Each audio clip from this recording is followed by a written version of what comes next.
आज पार्लियामेंट पर दहशतगर्दाना हमले की 20वीं बरसी है। 2001 में आज ही के दिन लश्कर-ए-तैयबा और जैश-ए-मोहम्मद के 5 दहशतगर्द पार्लियामेंट तक पहुंचने में कामयाब हुए थे।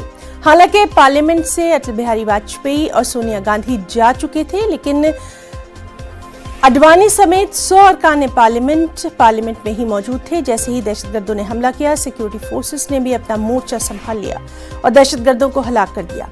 इस दहशतगर्दाना हमले में 5 दहशतगर्दों समेत 14 अफराद की मौत हुई थी।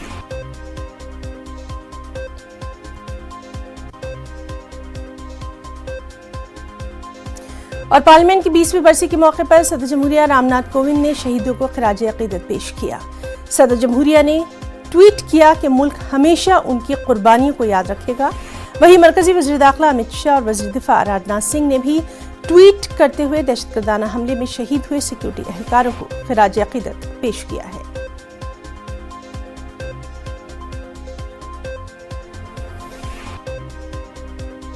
हमारे साथ दिल्ली से मौजूद हैं हमारे नुमाइंदे विनीत कुमार। विनीत, बेहद अहम आज का दिन है और तमाम तर जो शख्सियात हैं वो कहीं ना कहीं अपना खिराज भी पेश कर रही हैं। जी, निश्चित तौर पर मैं आपको बता देना चाहूंगा कि आज काफी महत्वपूर्ण दिन है और काफी एक गौरव का भी दिन है, साथ ही साथ नमन करने का भी दिन है। साफ तौर पे जिस तरह से पार्लियामेंट में अटैक हुआ था, आज ही के दिन उसकी बरसी है, तो इस दिन जो है लोग उन पराक्रमियों को, उन शहीदों को याद करते हैं जिनकी शहादत के कारण आज जो है देश सुरक्षित है। और इसी को लेकर के एक कार्यक्रम जो है वो संसद भवन परिसर में भी आयोजित किया जाएगा। हालांकि बहुत सारे जो लोग हैं, गणमान्य लोग हैं, चाहे वो प्रधानमंत्री नरेंद्र मोदी हो या फिर अन्य लोग हैं, उन्होंने ट्वीट करके भी श्रद्धांजलि दी। लेकिन संसद भवन परिसर में एक कार्यक्रम का आयोजन किया जाएगा जहां पर शहीदों को श्रद्धांजलि दी जाएगी। साथ ही साथ जो शहीद हुए हैं उनके परिवार वाले भी वहां पर आते हैं और जो कार्यक्रम होता है, श्रद्धांजलि कार्यक्रम होता है, उसमें शिरकत करते हैं। तो साफ तौर पर ये एक बड़ा दिन है, बड़ी बात है कि आज उनमें वीरों के कारण ही देश जो है वो सुरक्षित है। आतंकियों को जिस तरह से उन्होंने ढेर कर दिया, अपनी वीरता और शौर्य का प्रदर्शन किया, उसी को आज देश जो है नमन कर रहा है, उन्हें श्रद्धांजलि दे रहा है। जी विनीत, बहुत बहुत शुक्रिया आपका तमाम तर तफसीलात के लिए। एक और बेहद अहम खबर, पीएम मोदी आज वाराणसी के दौरे पर रहेंगे। यहां वो काशी विश्वनाथ कॉरिडोर का इफ्तिताह करेंगे। पीएम मोदी का ये ड्रीम प्रोजेक्ट है। अयोध्या में राम मंदिर की संग बुनियाद के बाद काशी में सबसे बड़ी तकरीब मुनक्किद हो रही है। इस तकरीब में वज़ीर आला योगी आदित्यनाथ, बीजेपी सदर जेपी नड्डा समेत पार्टी के कई सीनियर लीडरान वाराणसी में होंगे। इस तकरीब में मुल्क भर के 3000 से ज्यादा साधु, संत और मुमताज शख्सियात शिरकत कर रही हैं। आपको बताएं कि काशी विश्वनाथ धाम प्रोजेक्ट 800 करोड़ रुपए की लागत से मुकम्मल किया गया है। मज़कूरा प्रोजेक्ट से मंदिर और दरियाए गंगा के दरमियान सीधा राब्ता कायम हो जाएगा। काशी विश्वनाथ कॉरिडोर के इफ्तिताह को लेकर वाराणसी शहर को किसी दुल्हन की तरह सजाया संवारा गया है। इफ्तिताही तकरीब को मुल्क भर के बड़े मंदिरों में बराह रास्त नश्र किया जाएगा। पीएम शाम को गंगा आरती में भी शिरकत करेंगे। पीएम मोदी के दौरे से पहले सीएम योगी ने तमाम तर तैयारियों का यहां जायजा लिया है। लोग नहीं, ये पूरा विश्व महसूस कर रहा है, पूरा देश महसूस कर रहा है। ये जो कार्य हो रहा है, ऐसा लगता है कि वैकुंठ लोक का कार्य हो रहा है। इतना अच्छी अनुभूति और इतना अच्छा दृश्य हमको लगता है कि इस भूमि पर नहीं, इस स्वर्ग भूमि का दृश्य है। इसको लोग बहुत अच्छे ढंग से और पूरा देश बहुत अच्छे ढंग से इसको देख रहा है और यही भावना होनी भी चाहिए। और सीएनजी स्टेशन यहाँ बन गए हैं, तो आज हम लोग यहाँ मॉर्निंग वॉक करते हुए यहाँ तक भी आते हैं और बहुत ही अच्छा नज़ारा। एक युग पुरुष के रूप में हमारे वहाँ सांसद और हमारे प्रधानमंत्री हैं नरेंद्र मोदी जी, जो हमारे लिए सौभाग्य की बात है। और आज हमारा काशी विश्वनाथ, कभी सकरी गलियों में दर्शन करने के लिए हम लोग जाते थे, बहुत दिक्कत का सामना करना पड़ता था, मगर हम लोग प्रतिदिन दर्शन की वजह से देखे कैसे कैसे काशी विश्वनाथ हमारा बदलता रहा। आज ऐसा बन चुका है जैसे लगता है महाराजाओं का किला है और एक नए युग का आज से शुरुआत होगा। आज तक हमारे वहाँ देव दीपावली मनाई जाती थी, आज हमारे काशी में एक नई चीज़ शुरुआत हो रही है, शिव दीपावली, जो आज दीपों से सजेगी। आप लोग शाम तक इसको देखेंगे। जय विश्वनाथ, हर हर महादेव। बहुत अच्छा लग रहा है, मोदी जी आते हैं, हम लोग को बहुत अच्छा लगता है। वो हम लोग के सांसद प्रधानमंत्री, हम लोग को बहुत खुशी है। पहले तो यहाँ बहुत पुराना काशी था, अब ये न्यू काशी बनवा दी है मोदी जी। अब अच्छा लगता है यहाँ पे, हम लोग को अपना शहर अच्छा लगने लगा है। अब हम लोग कहीं बाहर जाने का मन नहीं करता है। विश्वनाथ मंदिर से दर्शन करके हम प्रतिदिन यहाँ वॉक करने आते हैं। घाटी घाट जो है, और पहले ही जो है इतना सुंदर घाट ये नहीं था। ये अभी ये साल भर में ये जो भव्य निर्माण हुआ है, और जो मोदी जी ने स्लोगन दिया था। बेहद अहम खबर, 21 साल बाद हिंदुस्तान को मिस यूनिवर्स का ताज फिर से मिल गया है। हरनाज कौर सिंधु बनी है मिस यूनिवर्स। तो बेहद अहम खबर, 21 साल बाद हिंदुस्तान को मिस यूनिवर्स का ताज खिताब फिर से मिला है। हरनाज कौर सिंधु बनी है मिस यूनिवर्स।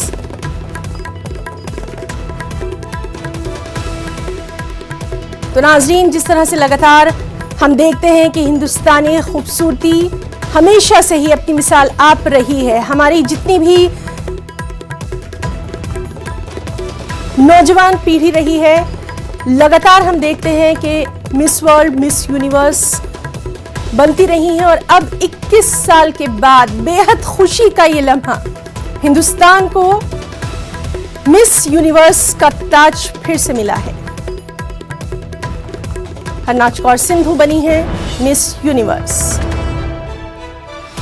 और जाहिर सी बात है, इसके बाद सुष्मिता सेन क्या कुछ कहेंगी, उस पर भी लगातार हमारी नजर बनी रहेगी। तो हरनाज कौर सिंधु बनी मिस यूनिवर्स 2021। बेहद अच्छी शुरुआत दिन की अच्छी खबर के साथ।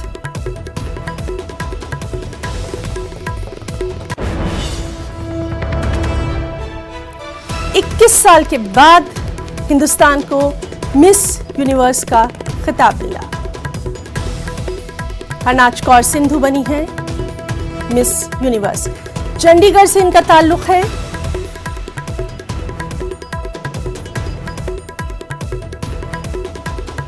तो 21 साल के बाद हिंदुस्तान को मिस यूनिवर्स का ताज फिर से मिला है।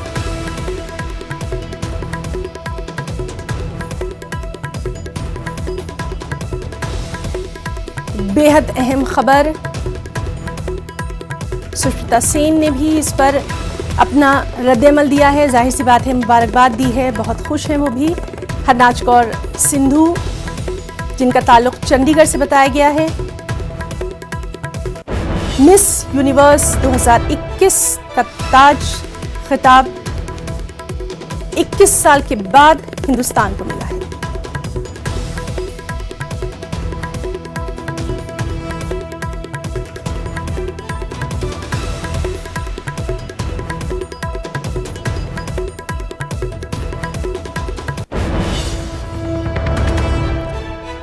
तो आप देख सकते हैं ये तस्वीर मिस यूनिवर्स 2021 की। हरनाज कौर सिंधु, चंडीगढ़ से है इनका ताल्लुक।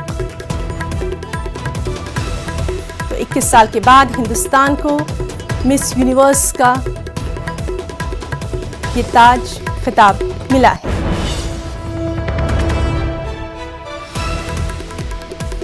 तो बेहद अच्छी खबर के साथ हम सबके दिन की शुरुआत, हरनाज कौर सिंधु मिस यूनिवर्स 2021। जिस तरह से लगातार हम देखते रहे हैं कि हिंदुस्तान की खूबसूरती जो है वो पूरी दुनिया में अपना नाम कमाती रही है।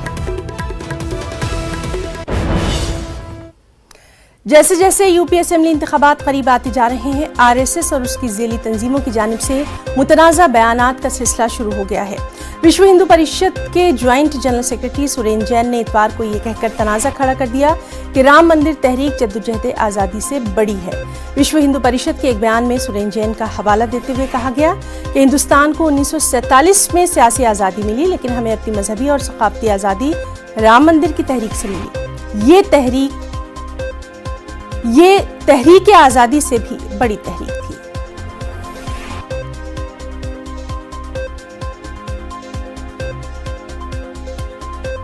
दिल्ली का रुख करेंगे, हमारे साथ मौजूद हैं हमारे नुमाइंदे विनीत, हम जानना चाहेंगे, सुरेंद्र जैन के बयान के बाद एक नई बहस जो है वो छिड़ गई है, क्या कुछ उन्होंने कहा है? जी मेघना, निश्चित तौर पर मैं आपको बताना चाहूंगा कि सुरेंद्र जैन ने साफ तौर पर ये कहा कि जिस तरह से जो हमें राजनीतिक आजादी जो है वो 1947 में मिली है, लेकिन जो जिस तरह से सांस्कृतिक और धार्मिक आजादी जो है वो राम मंदिर के निर्माण में से लेकर के उन्होंने जोड़ा है। साफ तौर पर उनका ये भी यह कहना है कि जो राम है वो हमारे आस्था के प्रतीक है, वो हमारे संस्कृति में के प्रतीक है, धर्म के प्रतीक है, और मैं इसी कारण जो है वो जो धार्मिक आजादी जो है या सांस्कृतिक आजादी जो है वो उन्होंने मैं कहा है कि राम मंदिर में के निर्माण को लेकर के ही जुड़ा हुआ था और उसके बाद ही में हुई है। एक बात में जो है वो सुरेंद्र जैन ने अपने में भाषण में जब सबके राम पुस्तक का विमोचन हो रहा था उस वक्त में उन्होंने यह भी कहा था कि राम जो है वो सबके हैं, और एक बात उन्होंने यह भी कही थी कि आजादी जो है वो कहीं ना कहीं में जब देश का विभाजन हुआ था 1947 में, उस वक्त धार्मिक विभाजन में हुआ था, जबकि राम जो है वो जोड़ने के प्रतीक है, राम जो है वो सबके राम है। मैं चाहे वो संस्कृति की बात कर रहे थे, वो धार्मिक आजादी की बात कर रहे थे, धार्मिक सांस्कृतिक आजादी की बात कर रहे थे, और ऐसे में उन्होंने राम को सबका राम बताया और जोड़ने वाला राम बताया। जी विनीत, तो जाहिर सी बात है इसके बाद अब बयानात का सिलसिला भी शुरू हो जाएगा, उस पर भी लगातार नजर बनी रहेगी। बहुत बहुत शुक्रिया आपका तमाम तर तफसीलात के लिए। सीबीएसई की 10वीं क्लास के पहले टर्म के इंग्लिश पेपर में पूछे गए पैसेज को लेकर हंगामा मचा हुआ है। पैसेज और उससे जुड़े सवालात पर जमकर तनकीद की जा रही है। कांग्रेस लीडर प्रियंका गांधी ने इन लाइनों को खवातीन के खिलाफ करार देते हुए हुकूमत पर हमला किया है। साथ ही बच्चों के वालिदैन और माहिरीन तालीम ने 11 दिसंबर को होने वाले इस इम्तिहानी पर्चे पर नुक्ताचीनी की है, ताहम बोर्ड ने अभी तक अपना जवाब जारी नहीं किया है। प्रियंका गांधी ने हवाले के सफ़े की तस्वीर ट्वीट करके मरकजी हुकूमत को निशाना बनाए हैं। उन्होंने ट्वीट किया कि ये नाकाबिले यकीन, क्या हम वाकई बच्चों को ये सिखा रहे हैं? वाज़े तौर पर बीजेपी हुकूमत ख़वातीन के खिलाफ इन ख्यालात की हिमायत करती है, वरना वो इसे सीबीएसई के निसाब में सिलेबस में क्यों शामिल करती है?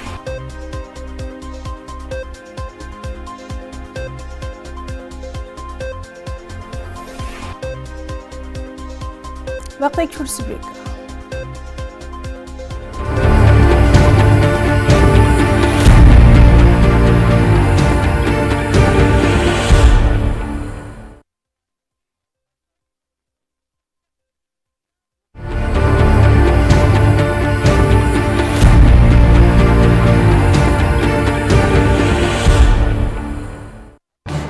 इस न्यूज हेडलाइंस के प्रायोजक पेट सफा आयुर्वेदिक चूर्ण, पेट सफा हर रोग दफा।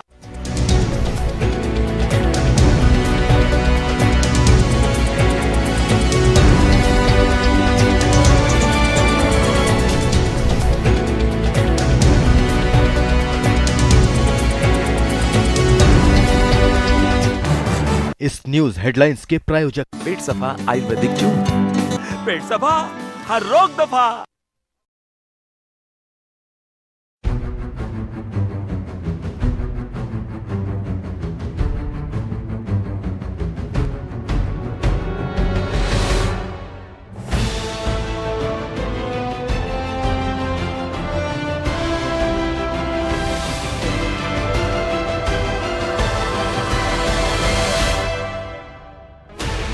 Sixteen channels, 15 languages, 26 states, 1,200 plus reporters, 66.9 crore viewers. India's largest news network, News 18 Network.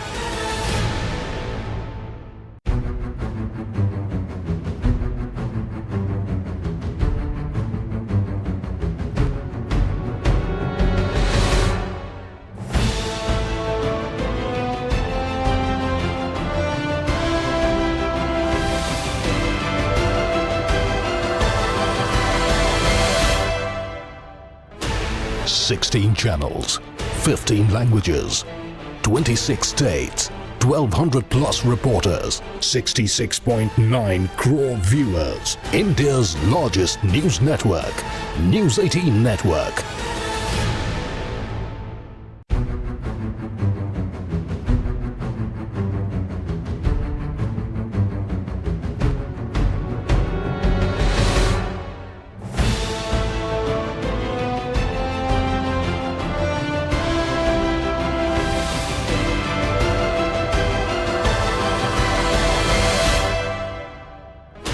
16 channels, 15 languages, 26 states, 1200 plus reporters, 66.9 crore viewers. India's largest news network, News 18 Network.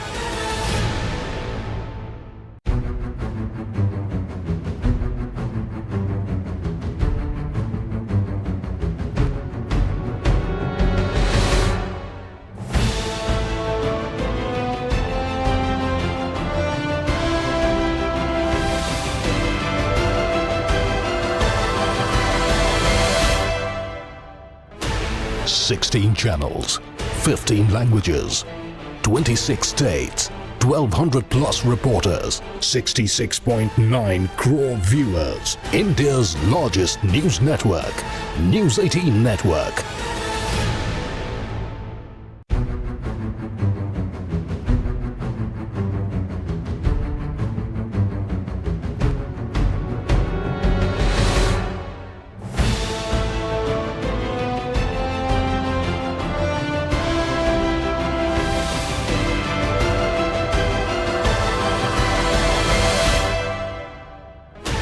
Sixteen channels, 15 languages, 26 states, 1200 plus reporters, 66.9 crore viewers. India's largest news network, News 18 Network.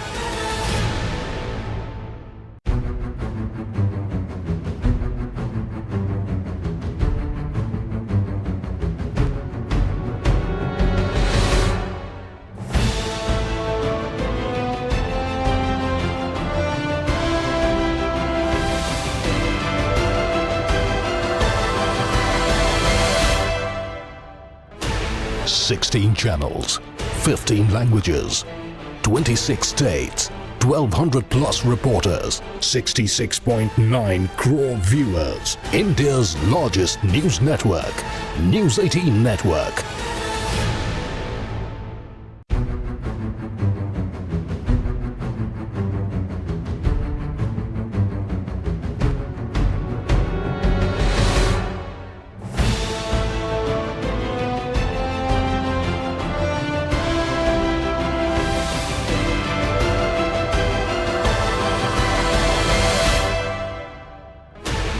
Sixteen channels, 15 languages, 26 states, 1200 plus reporters, 66.9 crore viewers. India's largest news network, News 18 Network. News headlines के प्रायोजक पेट सफा आयुर्वेदिक जून। पेट सफा हर रोग दफा।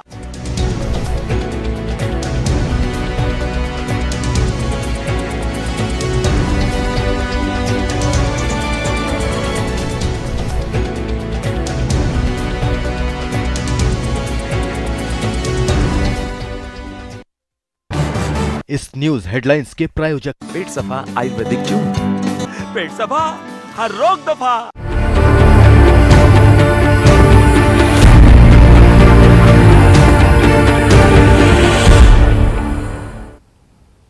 और अब आज की सबसे अहम खबर जिस पर लगातार हमारी नजर बनी हुई है। वज़ीर-ए-आज़म नरेंद्र मोदी आज वाराणसी के दौरे पर रहेंगे। यहां वो काशी विश्वनाथ कॉरिडोर का इफ्तिताह करने वाले हैं। पीएम मोदी का ये ड्रीम प्रोजेक्ट है।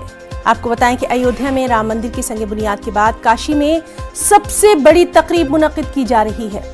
इसमें सीएम योगी आदित्यनाथ, बीजेपी सदर जेपी नड्डा समेत पार्टी के कई सीनियर लीडरान वाराणसी में मौजूद रहेंगे।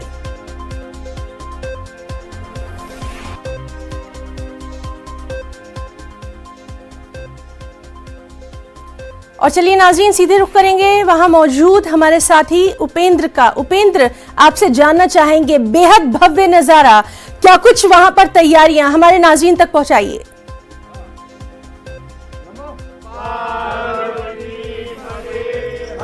बिल्कुल, देखिए हम अपने नाज़रीनों तक वो तस्वीर पहुंचा रहे हैं कि जहां वो घाट की तस्वीर दिखा रहे हैं जहां प्रधानमंत्री नरेंद्र मोदी विश्वनाथ धाम में पहली बार गंगा के रास्ते जाएंगे। गंगाधार से बाबा दरबार तक ये धाम बनाया गया है और कैसे घाट किनारे लोग जो यहाँ पर हैं वो किस तरीके से नाज़रीन जो हैं वो कैसे तरह के शंकर शंकर गा रहे हैं। हम ये आपको तस्वीरें दिखाते हैं, सुनाते हैं इनका। शंकर शंकर शंकर हो मन जपहु निरंतर शंकर शंकर शंकर ओम मन जपहु निरंतर।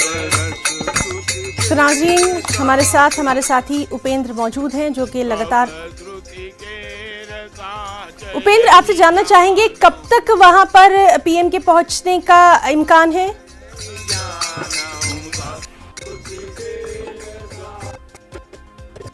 बिल्कुल, देखिए प्रधानमंत्री नरेंद्र मोदी करीब 11:40 पर काल भैरव मंदिर पहुंचेंगे। वैसे उससे पहले ही वो वहां पर पहुंच जाएंगे, एयरपोर्ट पहुंच जाएंगे, लेकिन जो उनकी काशी की ये जो सफर है वो आज काल भैरव मंदिर से शुरू होगा। तो वो बताया जा रहा है कि 11:40 पर संपूर्ण हेलीपैड पे आ जाएंगे और उसके बाद वो काल भैरव मंदिर पर जाएंगे, जहां पर वो इबादत करते हुए, पूजा अर्चना करते हुए वो जो है आगे गंगा जी के से, ये जो आपको मैं घाट दिखा रहा हूँ, यहाँ से राजघाट से वो क्रूज पर सवार होंगे। क्रूज के जरिए इसी गंगा के इसी रास्ते से वो सामने ललिता घाट पर वो पहुंचेंगे और वहां से मंदिर में जाएंगे। करीब जो है प्रधानमंत्री 1.25 घंटे मंदिर में रहेंगे, जिसपे वो लोकार्पण कार्यक्रम में शामिल होंगे। जो संत आए हैं उनको संबोधित करेंगे, काशी के लोगों को संबोधित करेंगे और उसके बाद प्रधानमंत्री फिर इसी रास्ते से वापस चले जाएंगे। शाम को गंगा आरती देखने के लिए वो देश के सभी मुख्यमंत्री जो आए हैं, भाजपा शासित राज्यों के मुख्यमंत्री आए हैं, उनके साथ, उनके परिवार के साथ गंगा आरती देखेंगे और घाट के सौंदर्य को निहारेंगे। तो जी उपेंद्र, तो लगातार इस बेहद अहम खबर पर हमारी भी नजर बनी हुई है, आगे भी आपसे अपडेट लेते रहेंगे। बहुत बहुत शुक्रिया आपका अभी तमाम तर तफसीलात के लिए। दुनिया के कई ममालिक में कोरोना वायरस की नई किस्म ओमिक्रॉन के केसेस लगातार बढ़ते जा रहे हैं। इसी बीच हिंदुस्तान में गुज़िश्ता रोज़ ओमिक्रॉन वेरिएंट के 5 नए मामले रिपोर्ट हुए हैं। नए केसेस की तशखीस के बाद मुल्क में मुतासरा मरीजों की तादाद 38 तक जा पहुंची है। गुज़िश्ता रोज़ आंध्र प्रदेश, चंडीगढ़, महाराष्ट्र, कर्नाटक और केरला में ओमिक्रॉन के एक मरीज की तशखीस हुई। इतवार को रिपोर्ट होने वाले सभी केसेस में मरीजों ने बैरून मुल्क सफ़र किया था। केरल की वजीर सेहत वीना जॉर्ज ने इतवार को कहा कि रियासत में कोविड-19 की नई किस्म की पहले केस की तस्दीक हो गई है। मुल्क में महाराष्ट्र सबसे ज्यादा ओमिक्रॉन से मुतासरा रियासत है। यहाँ गुज़िश्ता रोज नागपुर में जनूबी अफ्रीका से लौटे एक 40 साल शख्स को वायरस से मुतासरा पाया गया। इसके बाद महाराष्ट्र में ओमिक्रॉन की मजमूई तादाद 18 तक जा पहुंची है। मुंबई से हमारे साथ मौजूद हैं हमारे साथी प्रशांत पांडे। प्रशांत, लगातार ओमिक्रॉन को लेकर जिस तरह से महाराष्ट्र हुकूमत बेहद अलर्ट नजर आ रही है, लेकिन केसों की तादाद भी बढ़ती जा रही है, अभी की क्या तफसीलात? जी बिल्कुल हिना, देखिए आंकड़े जो है 18 तक पहुंच चुके हैं, जिसमें से 10 पिंपरी चिंचवड़ के हैं। मुंबई में जो है 5 मरीज हो चुके हैं, पुणे में 1 है, डोंबिवली कल्याण में 1 है। अब नागपुर में 1 नया केस आया, जिसे कल जो है पॉजिटिव पाया गया है। बता दें कि सवाल ये खड़ा हो रहा है कि ये जो यात्री है वो दक्षिण अफ्रीका से जो है 4 तारीख को मुंबई आकर पहुंचा था वाया दिल्ली। तो ऐसे में सवाल खड़ा ही हो रहा है कि जब वो दिल्ली पहले पहुंचा तो वहाँ पर उसके टेस्टिंग क्यों नहीं कराए गए, वहीं पर उसे क्यों नहीं रोका गया, क्या उसके यहाँ पर टेस्टिंग नहीं हो रही? तो ये सवाल अब जो है महाराष्ट्र के प्रशासन की तरफ से खड़ा किया जा रहा है। और कुल मिलाकर मैं अगर एक बार आपको आंकड़े बताऊं तो मुंबई एयरपोर्ट पर जो जोखिम वाले देश है वहां से 11,000 से ज़्यादा लोग 1 तारीख से लेकर 12 तारीख यानी कल तक का ये आंकड़ा है, जितने भी लोग आए थे सभी का RT-PCR जो है एयरपोर्ट पर किया जा रहा है। उनके नेगेटिव रिपोर्ट आने के बाद ही उन्हें आगे जाने दिया जा रहा है। और ऐसे में अब सबसे बड़ा सवाल ये खड़ा होता है कि जो आया यानी कलेक्टेड फ्लाइट्स जो आते हैं, जैसे दिल्ली से मुंबई व्यक्ति आ रहा है, यात्री आ रहा है, तो उसे दिल्ली पर क्यों नहीं रोक करके उसके RT-PCR चेक किए जा रहे हैं, क्यों उसे मुंबई में आने दी जा रहा है? और ये जो शख्स पहुंचा था तो इसके संपर्क में 30 लोग थे। हालांकि 30 के जो रिपोर्ट है वो नेगेटिव आया है कोरोना के, उनके टेस्ट किए गए हैं। लेकिन सबसे बड़ा सवाल यही खड़ा होता है कि जैसे एक एक करके अब संख्याएं बढ़ रही हैं तो यहाँ पर चिंता जो है मुंबई और महाराष्ट्र के लोगों की बढ़ती जा रही है। जी, तो बहरहाल एहतियात लाजमी है और देखना अहम रहेगा कि आगे क्या कुछ वहां पर इक़दाम उठाए जाते। प्रशांत, बहुत बहुत शुक्रिया आपका तमाम तर तफसीलात के लिए। दिल्ली के वज़ीर माहौलियात गोपाल राय दिल्ली में फ़िज़ाई आलूदगी की सूरत हाल का जायजा लेने के लिए आज सीनियर हुक्काम के साथ अहम मीटिंग करने वाले हैं। लोकल बॉडीज़, फायर डिपार्टमेंट, महकमा तामीरात आम्मा और दीगर मुताल्लिक़ा महकमों के अहलकार इस मीटिंग में शिरकत करेंगे। SKQFR इंडिया के मुताबिक फ़िलहाल दिल्ली में एयर क्वालिटी इंडेक्स 256 है, जो कि अच्छी कैटेगरी में नहीं है।